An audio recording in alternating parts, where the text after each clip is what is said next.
My name is Maya.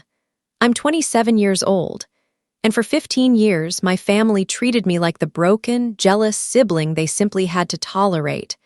I kept telling myself that if I just played along and stayed quiet, they would finally accept me.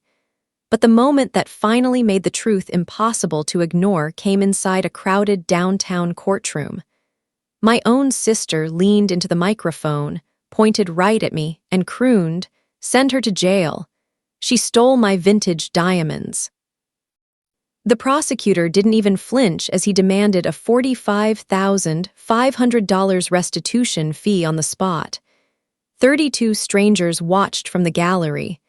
My mother sat in the front row, nodding along, her hands perfectly folded in her lap. Always her shadow, always the scapegoat. I paid her debts. She took my peace. I thought blood meant protection. I was wrong. My sister thought she had already won. She had no idea my lawyer was already queuing up my car's GPS data from that exact Tuesday. By the time that location log hit the projector wall and the judge's jaw dropped, it wasn't just a criminal case falling apart. It was our family's entire carefully crafted illusion about to burn to the ground. Before I go on, take a moment to like and subscribe, but only if this story speaks to you. Drop your location and local time in the comments. Now let me take you back to 6 months before the trial, the morning those diamonds actually disappeared. In my family, there was a very specific rhythm to how things worked. My sister, Chloe, was the storm, and I was the lightning rod. If Chloe overspent her allowance, I was the one who didn't get new school shoes. If Chloe failed a class, I was the one who had to spend my weekends tutoring her instead of going out with my friends. It was a system built on the idea that my stability existed only to offset her chaos. My mother called it keeping the balance. What she really meant was that Chloe's happiness was the family's priority, and my role was to make sure nothing got in the way of it. 3 months before the diamonds went missing, I was sitting at the small wooden desk in my apartment when my phone buzzed. It was my mother. She didn't ask how my promotion was going or how I was feeling after my flu. She didn't even say hello. "Maya, I need you to log into Chloe's credit card portal and take care of the minimum payment," she said. Her voice was as casual as if she were asking me to pass the salt. "It's about $400. She's had a stressful month with the boutique, and we can't have her credit score dipping right now. You know how she gets when she feels pressured." I looked at my own bank balance. I was saving for a down payment on a car, the first thing I would truly own.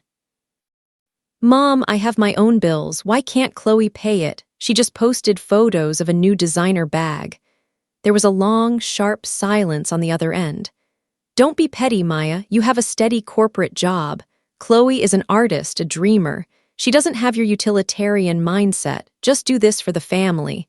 Do it so we can have a nice dinner on Sunday without her having a breakdown." I paid it. I always paid it. I told myself it was a small price for a quiet life. That was my first mistake. That Sunday dinner was supposed to be a celebration of my mother's birthday. We were at a high-end bistro downtown, the kind of place where the napkins are heavier than my pride. Chloe arrived 20 minutes late, draped in a silk wrap that probably cost more than my rent. As she sat down, she made a show of adjusting her hair, pushing her sleeve back just enough to reveal them. The vintage diamonds. They were a set of heirloom earrings and a matching pendant that had belonged to our great-grandmother. They were breathtaking, old European cut stones that caught the candlelight and threw shards of white fire across the table. "Aren't they stunning?" Chloe sighed, leaning forward so the light hit the pendant. "Mom lent them to me for the gallery opening next week. She says they suit my aura better than anyone else's." I looked at my mother.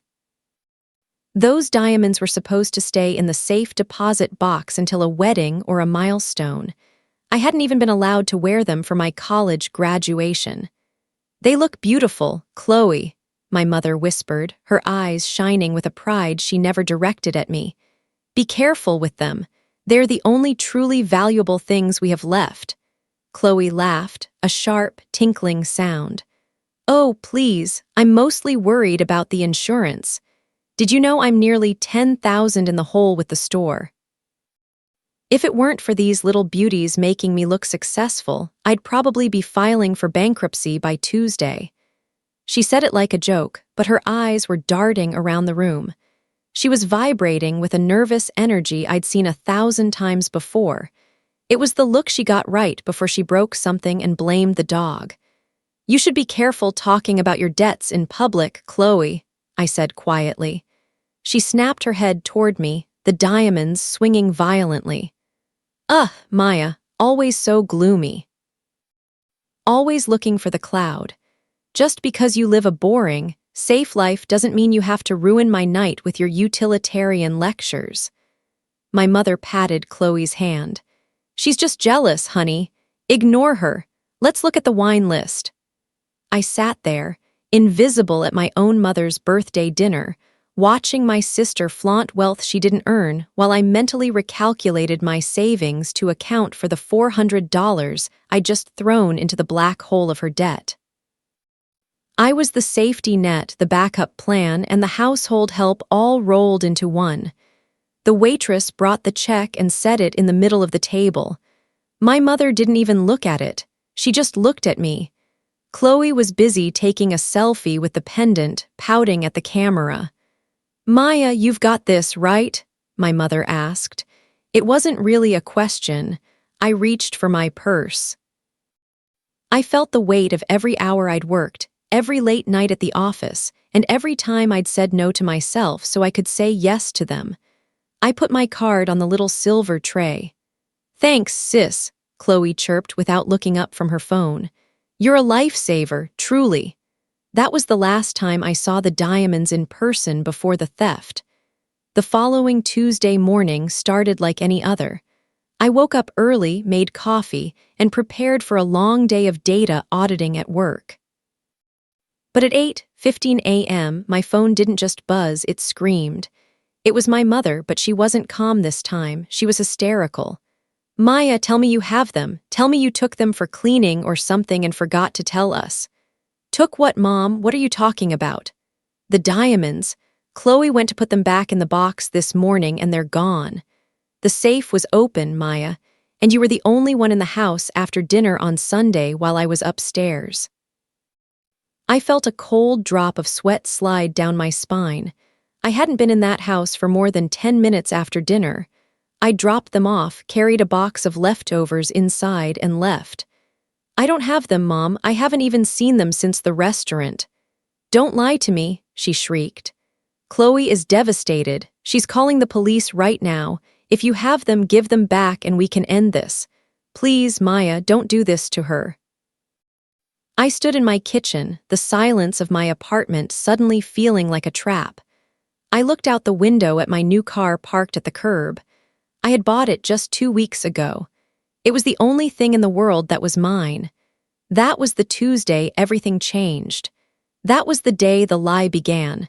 The arrest wasn't like the movies. There were no sirens, no shouting. Just 2 officers in windbreakers standing in my small office lobby while my coworkers pretended to look at their monitors. They led me out past the glass doors, and for the first time in my life I felt the cold, heavy ratchet of handcuffs. Grand theft, one of them said as he tucked my head into the back of the patrol car. The value of the jewelry puts it in the felony bracket. I sat in that plastic seat, my knees hitting the divider, and watched my office building disappear. My first thought wasn't about a lawyer. It was about my mother. I was sure that once she calmed down, once she realized how absurd this was, she would tell the police it was a mistake. I was the good daughter. I was the one who paid the bills. Surely that bought me the benefit of the doubt. I was wrong. When they allowed me my phone call from the station, I dialed her number with shaking fingers. She picked up on the second ring. Mom, I'm at the precinct, I whispered, my voice cracking. They actually arrested me. You have to tell them I didn't do it. You have to tell them I was only in the house for 10 minutes. The silence on the other end was different this time. It wasn't the annoyed silence of someone being asked for money. It was the flat, frozen silence of a door being locked. Chloe is under sedation, Maya, she said. Her voice was devoid of warmth. She's had a complete nervous breakdown. She told the police everything. How you always looked at those diamonds with such hunger. How you mentioned how much they were worth at dinner. I never said that. She was the one talking about her debts. Stop it, my mother snapped. The police found your fingerprints on the velvet lining of the jewelry box. How do you explain that? I felt the air leave my lungs. I helped her put them away 2 weeks ago when she was drunk. You were right there, Mom. You saw me help her. I don't recall that, she said coldly. What I recall is a daughter who has always been resentful of her sister's light. A daughter who finally found a way to take what she felt she was owed. Mom, please, I have a job, I have a life. Why would I throw it away for earrings? Maybe you thought you wouldn't get caught. Maybe you thought I'd protect you like I always do. Well, not this time. Not when you've broken your sister like this. Don't call this house again until you're ready to tell us where you sold them. She hung up. That was the first undeniable cost, the total erasure of my history. 27 years of being the reliable one, the one who stayed late and worked hard, vanished in a single afternoon. To my mother, I wasn't a person anymore. I was a liability to Chloe's aura. I spent the night in a holding cell with 4 other women. The light never went off. The smell of industrial bleach and unwashed skin settled into my clothes. Every time the heavy door creaked open, I hoped it was a mistake being corrected. It never was. The next morning, I was brought before a magistrate. I saw Chloe in the gallery. She wasn't under sedation. She was wearing a black dress and holding a lace handkerchief, looking every bit the grieving victim. She didn't look at me once. She kept her head tucked into my mother's shoulder. The prosecutor stood up and read the charges. He used words like premeditated, breach of trust, and irreplaceable family heirloom. He mentioned that the estimated value of the vintage diamonds was over $45,000. Because I had no prior record, the judge set bail, but it was high. I had to drain my entire car fund, the money I had spent 3 years skipping vacations and eating ramen to save, just to walk out of that building. When I finally stepped onto the sidewalk, clutching my belongings in a plastic bag, I saw my mother's car pulling away from the curb. She had seen me come out. She had seen me standing there, shivering in the morning air, and she had stepped on the gas. I walked 3 miles to my apartment because I couldn't afford a rideshare. When I got to my door, I saw a bright orange notice taped to the wood. Administrative leave. My HR department had been notified of the felony arrest. In my line of work, handling corporate data and financial audits, an arrest for grand theft is a death sentence. I wasn't fired yet, but I was barred from the building. No pay. No access to my files. I sat on my floor in the dark. I hadn't eaten in 24 hours. My bank account was gutted, my career was on ice, and my mother had effectively disowned me to play a supporting role in my sister's staged tragedy. The damage was real now. It wasn't just a family spat or a misunderstanding. It was a calculated attempt to ruin my life so Chloe could have a clean slate. I realized then that they didn't just want the diamonds back. They wanted me to be the thief so they didn't have to look at the real one.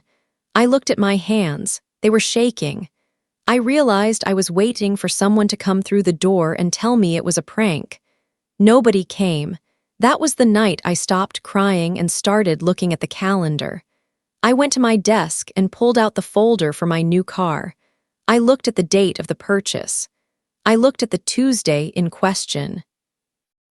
I remembered something the salesman had told me when he was setting up the infotainment system. "This car is smarter than you are," he had joked. "It knows where you go before you do." I grabbed my laptop. My hands were finally steady. The following week felt like watching a slow-motion car crash where I was the only one in the driver's seat. The legal system doesn't care about family dynamics or who usually pays for dinner. It cares about evidence, and right now, the evidence was a vacuum where the truth should be. The formal charges came down on Friday. Grand larceny in the second degree. It's a heavy set of words that looks even heavier when printed on a manila folder with your name on it. My public defender, a man named Miller who looked like he hadn't slept since 2012, sighed as he flipped through my file. They have the sister's testimony, the mother's corroboration, and your prints on the box, Miller said, rubbing his eyes. And then there's the valuation. $45,500. That's not a oops moment, Maya. That's a prison sentence. I tried to explain the dinner, the debts, the way Chloe looked at the pendant like it was a life raft. Miller just shook his head. Motive doesn't matter as much as opportunity. You were there. They say the stones are gone. Unless you can produce them or prove you were on the moon, the DA is going to squeeze you. But it wasn't just the court. The social cost was spreading like an ink blot. My Aunt Sarah, who used to send me hand-knitted sweaters every Christmas, blocked me on all social media. My cousins stopped answering my texts. But the worst part was the community response. Our town is the kind of place where reputation is the only currency that matters. I went to the grocery store on Tuesday, exactly 1 week after the arrest, and saw Mrs. Gable, a longtime friend of my mother S. She saw me in the produce aisle, gripped her purse tight against her chest, and literally turned her cart around to walk the other way. I stood there holding a bag of apples, feeling like a leper. While I was losing my community, Chloe was gaining a following. She started posting these vulnerability updates on her boutique's Instagram page.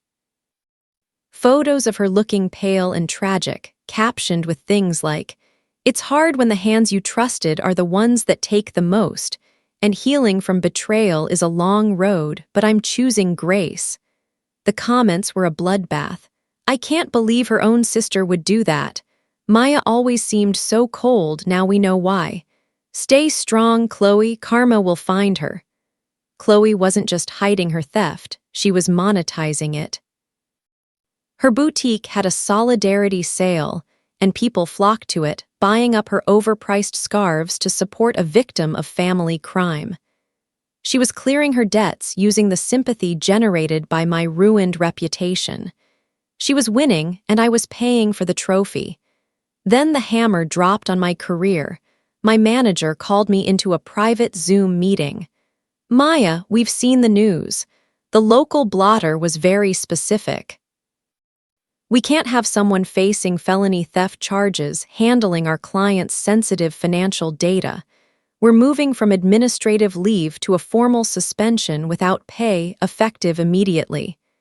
"I didn't do it, Greg," I said, my voice flat. "It's a frame-up." "I hope so," he said, and he looked like he genuinely did. "But until there's a not guilty verdict, I can't have you on the system. My hands are tied." I closed my laptop and stared at the blank screen. I was 27 years old. I had no job, no family, a drained savings account, and a looming trial that could end in a cell. The next morning, Miller called me. "The prosecutor is feeling generous," he said, though his tone suggested otherwise. "They're offering a plea. You plead guilty to a lesser charge, petty larceny. You get 5 years of probation, no jail time, but there's a catch." "What's the catch?" "Full restitution," Miller said. "You have to pay back the value of the diamonds. $45,500 up front on the day of the hearing." I started to laugh and it sounded jagged. "So I have to pay my sister for the diamonds she stole from herself, and I have to admit I'm a thief to do it. It keeps you out of a jumpsuit, Maya. Think about it." "I don't need to think about it," I said. "I'm not paying for a crime I didn't commit." I hung up and walked over to my bookshelf. I pulled out the manual for my new car. I wasn't a lawyer and I wasn't a detective, but I was a data auditor. I knew how to follow a trail. I looked at the Tuesday in the police report again. 10:30 a.m. to 1:00 p.m. That was the window Chloe claimed she left me alone in the house while she went to run errands and came back to find the safe open. I went to my car. I sat in the driver's seat and turned on the ignition. The screen glowed to life. I started digging into the privacy settings, deeper than the average user ever goes. I looked for the words telemetry and location history. I found them. That was the moment I realized I wasn't just a scapegoat.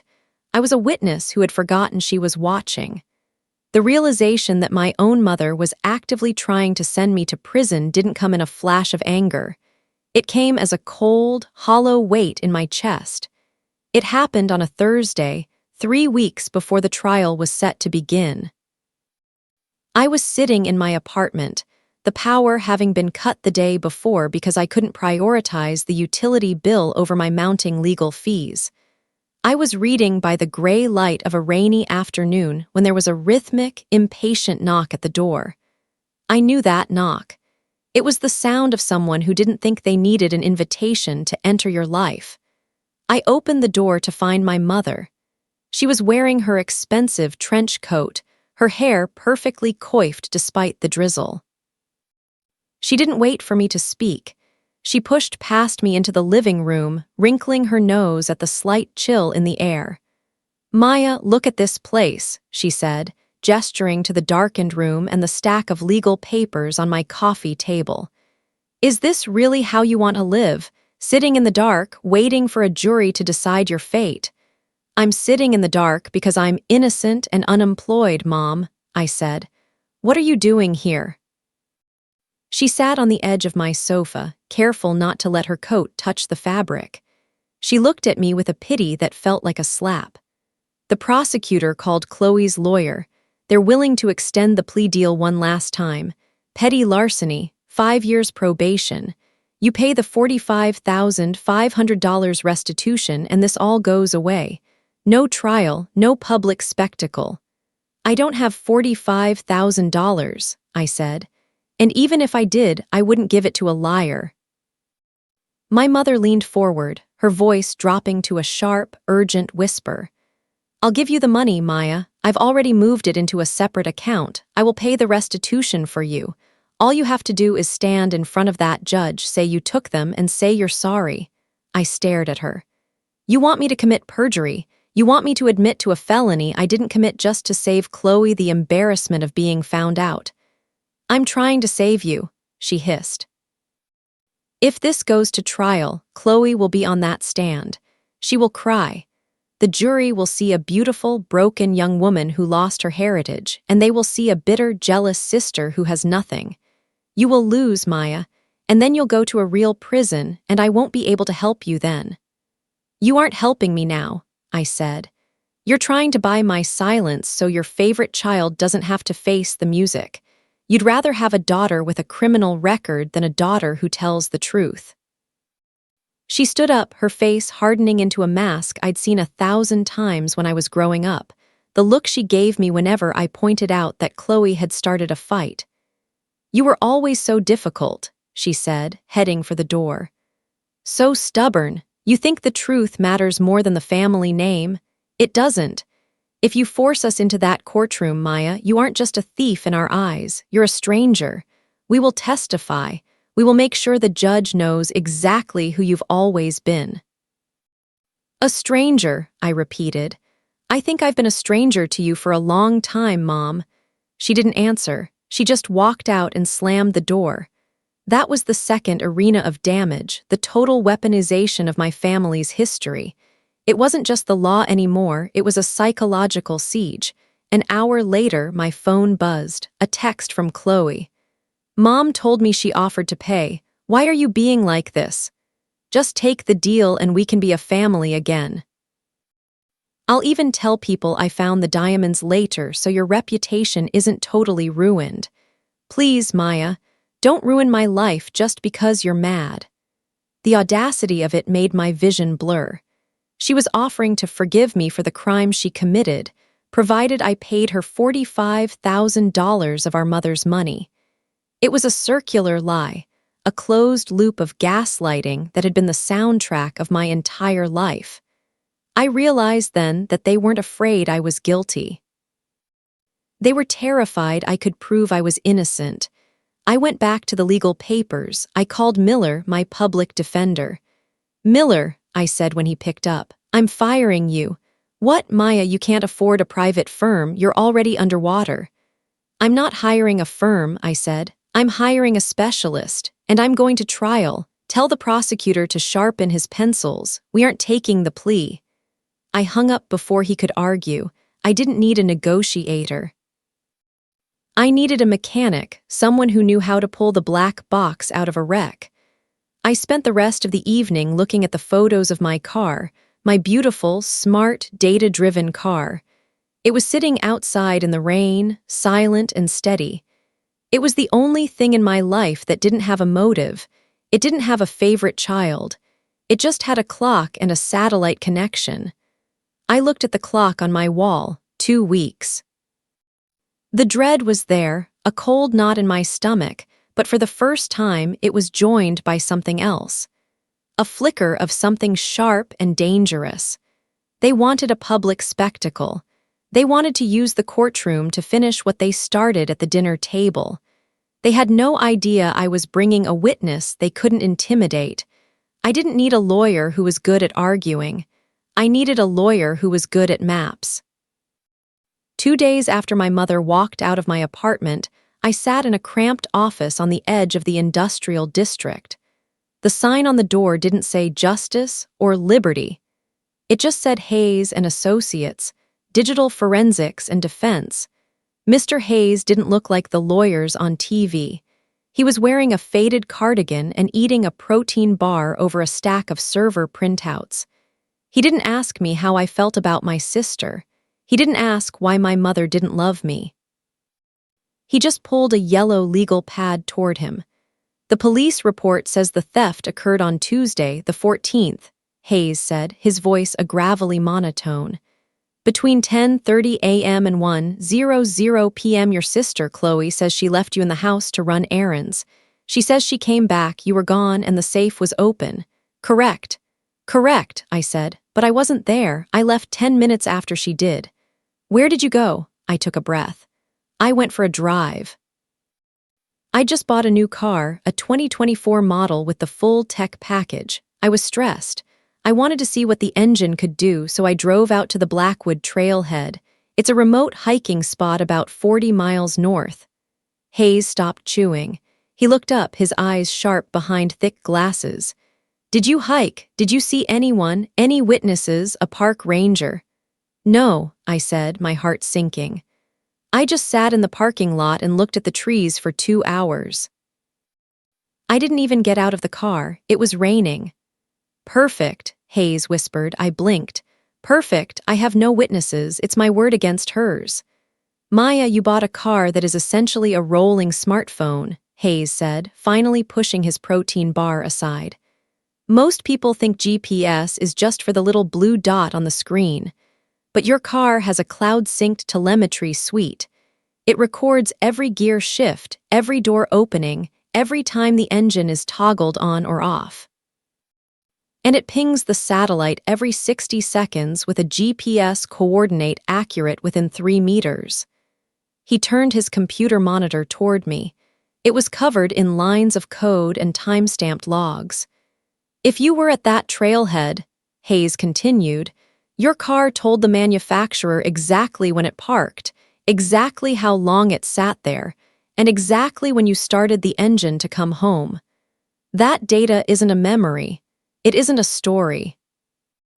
It's a physical record of where 2 tons of steel and glass were located in space-time." For the first time in a month, I felt like I could actually draw a full breath. The support Hayes offered wasn't emotional. It was mathematical.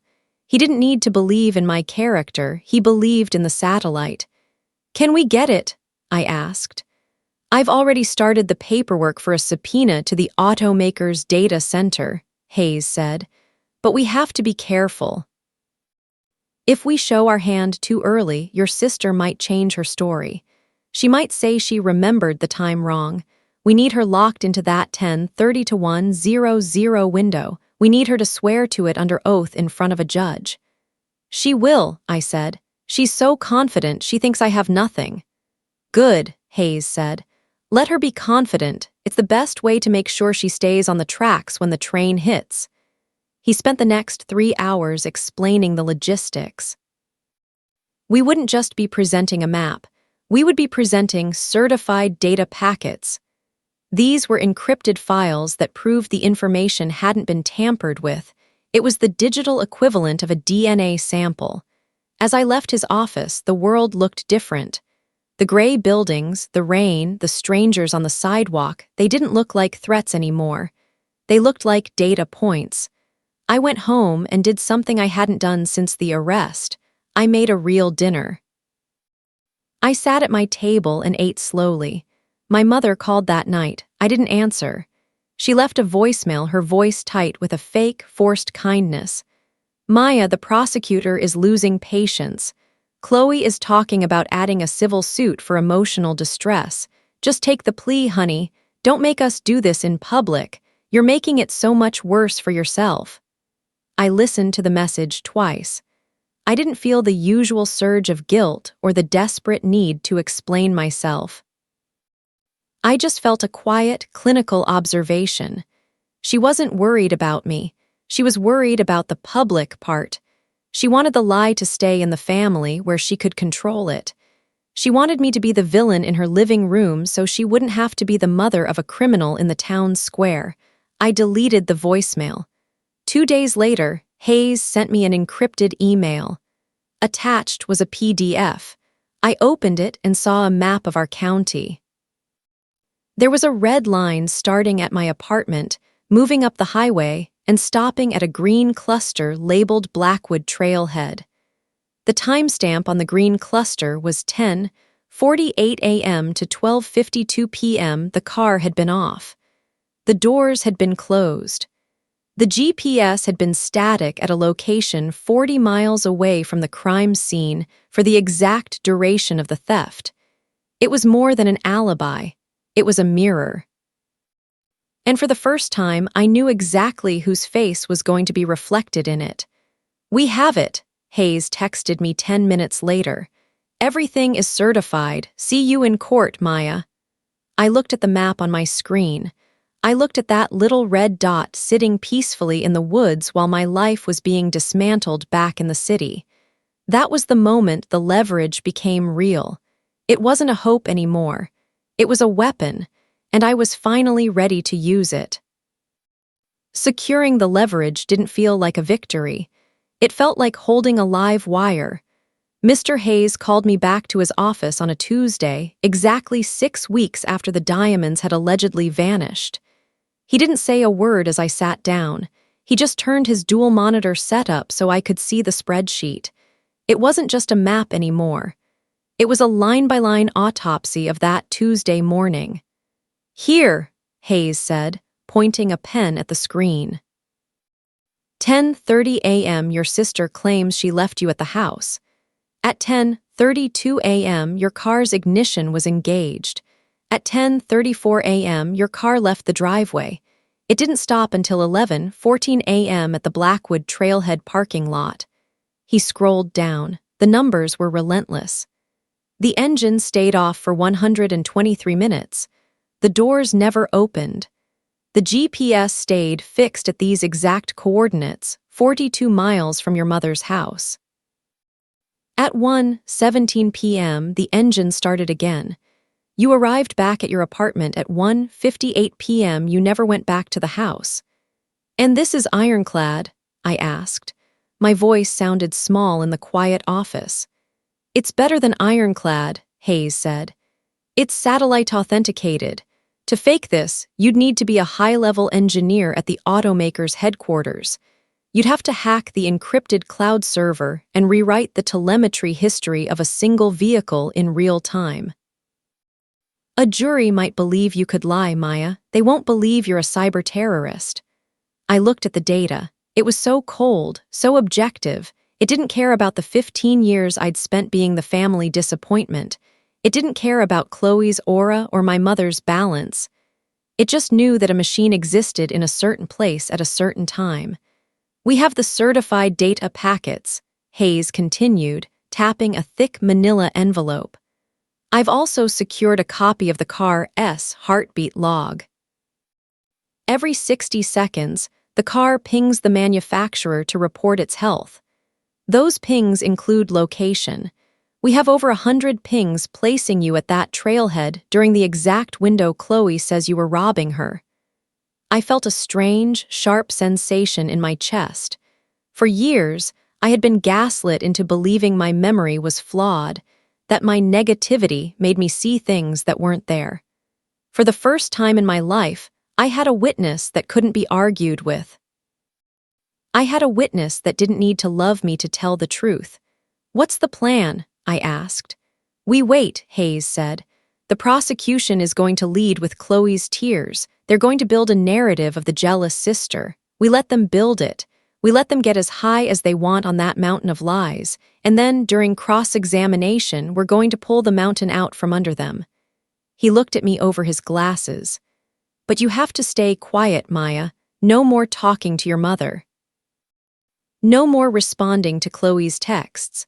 Let them think you're walking into that courtroom with nothing but a "no, I didn't" defense." I nodded. I could do quiet. I'd been practicing for 15 years. When I got home, I found a package on my doorstep. No return address, but I knew the handwriting. It was a small box of my old things from my mother's house, some childhood photos, a few books, and a sweater I'd left behind. On top was a note from my mother. "We're packing up the guest room. It's too painful for Chloe to see your things. Please just take the plea, Maya. Don't make us say the things we'll have to say on the stand. We still want to remember you as the girl you used to be, not the woman you've become." I didn't cry this time. I didn't even feel the usual hollow ache. I just looked at the box and realized they were already mourning me.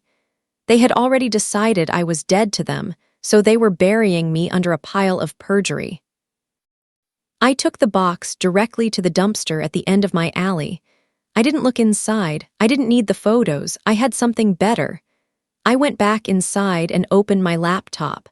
I watched the little red dot on the GPS map. It was so still, so certain. Chloe was still posting on social media. Her latest story was a photo of her looking out a window with the caption, "Justice isn't about revenge, it's about restoration. Counting down the days until the truth sets us all free." I smiled. It was a small, dry smile that didn't reach my eyes. "Yes, Chloe," I whispered to the empty room. "The truth is going to set us all free, but I don't think it's going to feel the way you think it will." I spent the rest of the night going over the timeline with Hayes via encrypted chat. We looked at every possible angle. What if she said she saw me later? No, the police report specified the time. What if she said I had an accomplice? No, the car's seat sensors showed only the driver's weight was present the entire time. The leverage was complete. It was a trap made of math and satellites, and my sister had spent the last month walking deeper and deeper into the center of it. I checked my bank account one last time. I was down to my last few $100s. My credit was starting to take a hit. I was a thief to the world and a stranger to my mother. But I had the data. I closed the laptop and sat in the dark. I wasn't the lightning rod anymore. I was the storm, and the countdown had officially begun. The week before the trial felt like a funeral for a person who was still walking around. I spent my mornings in Hayes's office, watching him refine the presentation, and my evenings in a darkened apartment I could no longer afford to light. I was living on protein bars and tap water, saving every cent for the final legal fees. The logistical move was a quiet one. Hayes and I met with the automaker's representative in a sterile conference room 3 blocks from the courthouse. We had to verify the chain of custody for the digital files. I watched a man in a crisp suit sign a document stating that the data hadn't been touched by human hands since it left my car's onboard computer. He didn't know me. He didn't care about my sister's lies. He only cared that the encryption hashes matched. To him, I wasn't a criminal or a scapegoat. I was just a VIN number with a clean signal. The emotional move was much harder. On Wednesday, I drove to my mother's house one last time. I didn't go inside. I parked across the street and watched the warm glow of the kitchen window. I saw Chloe's silhouette move past the glass, holding a glass of wine, laughing at something my mother said. They looked happy. They looked relieved. They had already excised me like a tumor, and they were celebrating the health of the family body. I sat there for 20 minutes, letting the last of my hope die. I realized then that even if I won, I was losing them. But the version of them I wanted, the mother who protected her child, the sister who didn't frame her own blood, didn't actually exist. I wasn't losing a family, I was losing a fantasy. I put the car in gear and drove away without looking back. The risk move happened on Thursday morning. The prosecutor called Hayes with a final offer. They'll drop the restitution to $30,000, Hayes told me, leaning back in his chair. No jail, no probation, just a no-contest plea and the cash. It's a gift, Maya. Most people in your shoes would take it and run. No, I said. If the jury doesn't like the data, or if the judge rules it's inadmissible for some technical reason, you're looking at 3 to 5 years, Hayes warned. Are you sure you want to bet your freedom on a satellite? The satellite doesn't have a reason to lie to me, I said. My mother does. We're going to trial. That was the moment the floor dropped away. By refusing the plea, I was stepping onto a ledge where the only way down was a verdict. If I was wrong about the data, or if the system failed me, I wouldn't just be broke. I would be a felon. On the morning of the hearing, I woke up at 5:00 a.m. I showered in cold water and put on the only professional suit I had left. It was a charcoal gray that made me look older and thinner than I felt. I looked at myself in the mirror and didn't recognize the woman staring back. Her eyes were hard. Her mouth was a straight, tight line. She looked like someone who had already survived the worst thing that could happen. I arrived at the downtown courthouse at 8:30 a.m. The building was a massive, gray stone fortress that seemed designed to make individuals feel small. I took my seat at the defense table next to Hayes. He was busy plugging a laptop into the courtroom's media hub. "Ready," he whispered.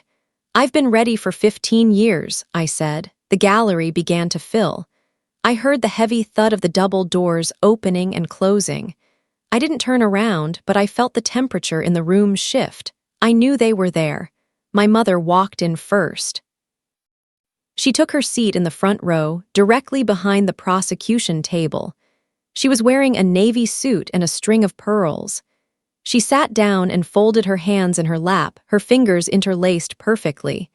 She looked like a portrait of dignified suffering. Chloe followed, trailing a few steps behind. She was dressed in soft cream colors, looking fragile and pale. She carried a small pack of tissues. As she sat down next to my mother, she glanced toward the defense table. Our eyes met for a split second. She didn't look guilty. She looked annoyed, like I was a lingering chore she was finally about to finish. 32 strangers filed into the gallery behind them. Some were there for other cases, but most were local onlookers, people from our town who had followed the gossip and wanted to see the jealous sister get what was coming to her. I could hear them whispering, the low hum of judgment filling the room. The bailiff called the room to order. "All rise." The judge entered, a stern man with silver hair and a face that looked like it was carved from the same stone as the building. He took his seat and looked down at the files. "State of the city versus Maya Vance," he said. "Charges are grand larceny in the second degree. Are we ready to proceed?" The prosecutor stood up. He was a young, ambitious man who smelled victory. "The state is ready, Your Honor." Hayes stood up next. "The defense is ready." I looked at the projector screen on the wall. It was blank, a white rectangle of potential. I looked at my mother's hands, still perfectly folded. I looked at Chloe, who was already dabbing at a dry eye with a tissue. They thought this was the end of my story. They had no idea it was only the end of theirs. The courtroom was smaller than it looked on the local news, but the air inside felt twice as heavy. I sat at the defense table, my hands resting flat on the wood, mimicking the stillness I'd seen in my car's GPS logs. The prosecutor didn't waste time. He called Chloe to the stand almost immediately. She walked to the witness box with a practiced, halting step. She looked like she was mourning more than just jewelry. She looked like she was mourning the sister who had betrayed her. When she took the oath, her voice was a tiny, fragile thing that barely reached the microphone. "Chloe," the prosecutor began, his voice softening. "Can you tell the court what happened on the morning of Tuesday the 14th? Chloe took a deep, shaky breath. She pulled a tissue from her sleeve and dabbed at her eyes. I was so excited to show Maya the diamonds again. I thought we were finally getting past her resentment. I told her I had to run to the post office and the dry cleaners. I left her alone in the house because I trusted her. She's my sister." "And what time did you leave?" "Exactly 10:30 a.m., Chloe said. She looked directly at the court reporter as if to ensure the numbers were etched in stone. I remember looking at the kitchen clock. I told her I'd be back by 1:00 p.m. for lunch. "And when you returned at 1:00 p.m., what did you find?" Chloe's voice broke. A single, perfect tear tracked down her cheek. "The back door was unlocked. The safe in my mother's closet was standing wide open. The diamonds were gone, and Maya was gone too. She wouldn't answer her phone. She didn't respond to my texts for hours. I fell to the floor. I couldn't believe it." In the front row, my mother's hands tightened around her purse. She nodded slowly, her face a mask of tragedy. A few people in the gallery whispered. I saw a woman in the third row shake her head in disgust at me. The prosecutor turned to me, his expression triumphant. "And to your knowledge, did anyone else have the code to that safe?" "Only Maya," Chloe whispered into the microphone. "She helped me put them away a week prior. She was the only one who saw where the key was hidden." No further questions. The prosecutor sat down. The room felt like it had already reached a verdict. The judge looked at Mr. Hayes. "Cross-examination." Hayes stood up slowly. He didn't carry any papers. He just walked toward the witness stand, stopping a few feet from Chloe. She shrank back into the chair, looking smaller, more victimized. "Ms. Vance," Hayes said, his voice level, "you are absolutely certain about the timeline. You left Meyer at the house at 10:30 a.m. and you found the diamonds missing at 1:00 p.m. "Yes," Chloe said, her voice gaining a bit of defiant strength. "I'm positive. And you're certain Maya was the only one there during that window?" "Yes, I saw her car in the driveway when I pulled out. It was still there in my rearview mirror." Hayes nodded. He turned back to the defense table and gestured toward the laptop. "Your Honor, the defense would like to present Exhibit B. This is certified digital telemetry data from the defendant's vehicle, a 2024 model equipped with an automated cloud tracking suite." The prosecutor jumped up. "Objection, this wasn't in the initial police discovery. It was subpoenaed and shared with your office 48 hours ago, Counselor," Hayes said without looking back. "If you didn't review the digital packets, that's not a defense." The judge leaned forward, his brow furrowed. "Overruled, proceed." The lights in the courtroom dimmed. The projector hummed to life and a giant, glowing map of the county appeared on the wall behind Chloe. "Ms. Vance," Hayes said, pointing to a glowing blue dot on the map. "Do you recognize this location?" Chloe squinted at the screen. That's the house." At 10:30 a.m., as you can see by the timestamp on the right, the car was indeed in the driveway," Hayes said. But let's watch what happens next. He hit a key. The blue dot began to move. It slid down our street, turned onto the main boulevard, and hit the highway. At 10:34 a.m., the car left the property, Hayes said. The room went silent. The only sound was the clicking of the court reporter's keys. By 10:45, it was 6 miles away. By 11:14 a.m., it reached the Blackwood trailhead 42 miles north of your mother's home. Chloe's tissue was no longer at her eye. It was crumpled in her fist. She probably had someone else drive her car. She's clever. Is she? Hayes asked. He flipped to the next slide. It was a table of data. This is the seat sensor log. It records the weight of the occupants. From 10:32 a.m. until 1:58 p.m., there was exactly one occupant in the driver's seat, 128 pounds. That matches Maya's weight perfectly. The passenger seat, 0 pounds. The back seats, 0 pounds. Hayes stepped closer to the screen. The car's engine was turned off at the trailhead at 11:14 a.m. It stayed off until 1:17 p.m. The doors never opened. Not once. The GPS stayed fixed at those coordinates for 123 minutes. The judge was now leaning so far over his bench he looked like he might fall. He was staring at the satellite coordinates. The theft occurred between 10:30 and 1:00, Hayes said, his voice rising for the first time. But Maya was 40 miles away, sitting in a locked car in a rainstorm. She couldn't have opened that safe because she wasn't in the same zip code as the safe. She could have hiked back, Chloe blurted out. She could have taken an Uber, in a rainstorm, in 40 minutes, and then back again. Hayes laughed, a short, dry sound. And why would she leave her car's GPS running if she was planning a heist? No, Ms. Vance, the data doesn't lie. It doesn't have a utilitarian mindset. Records facts. Chloe looked toward the front row. My mother had stopped nodding. Her face had gone a strange, sickly shade of gray. Her hands, usually so still, were gripping the strap of her purse so hard her knuckles were white. But wait, Hayes said. There's more. He clicked the final slide. It was a grainy, high-contrast photo.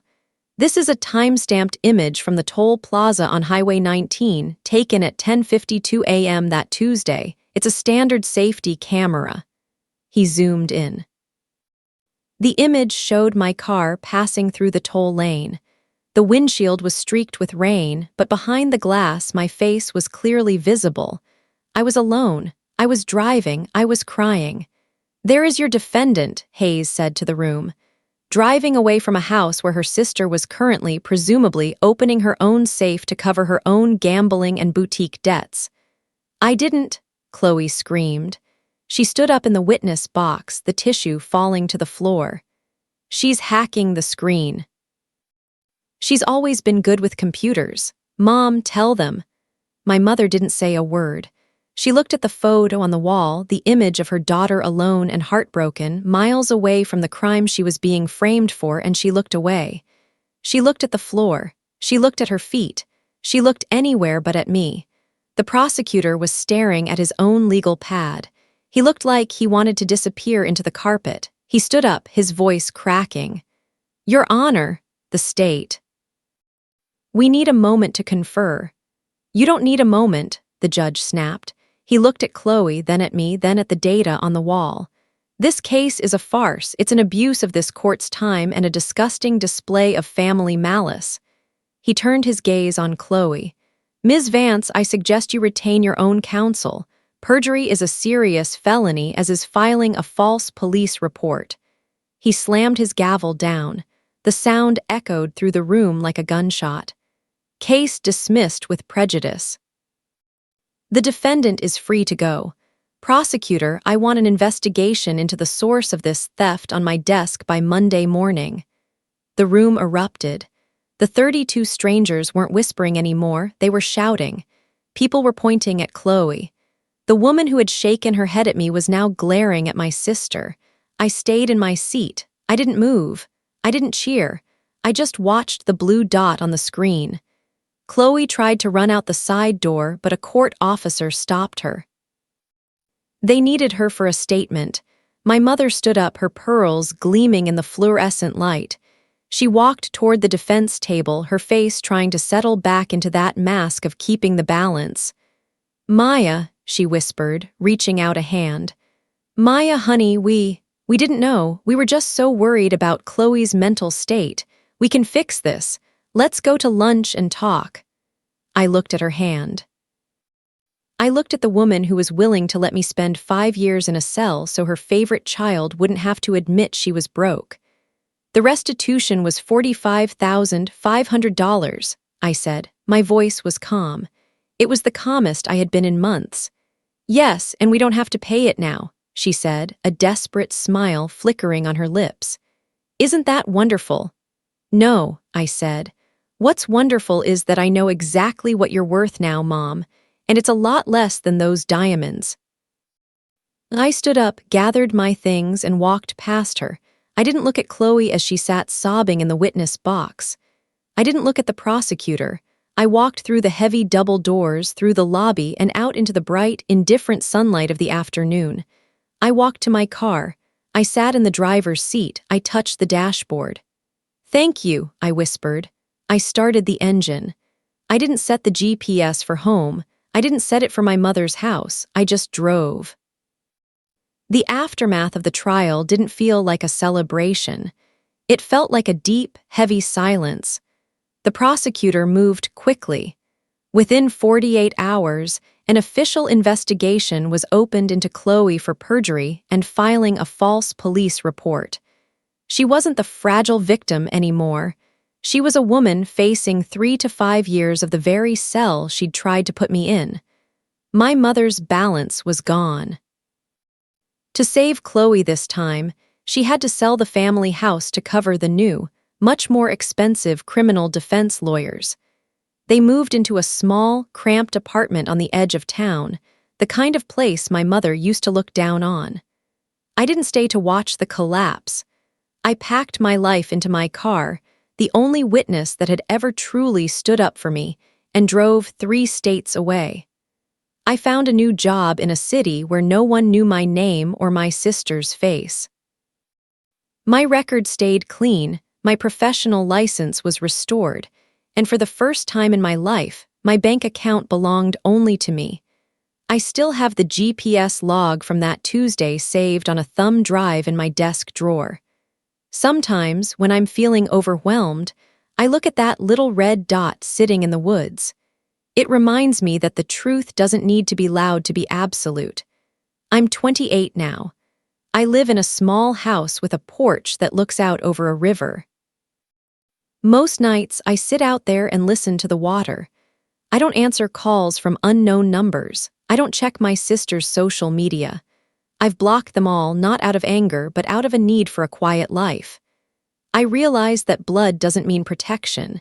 It just means you share a history, but you don't have to share a future. I put my car in gear and drive down the open highway, the GPS set to a destination only I know. The road is clear. The signal is strong. And for the first time, I'm not running away. I'm just moving forward. What would you have done if your own mother asked you to take the fall for a sibling's crime? I want to hear your thoughts in the comments. Have you ever been the designated family scapegoat? When was the moment you realized the truth was your only shield? If you want to hear another story about a golden child's lies unraveling in front of a judge, check out the video on the screen now. And if you love stories where justice actually finds its way home, don't forget to subscribe. It helps me keep telling these truths.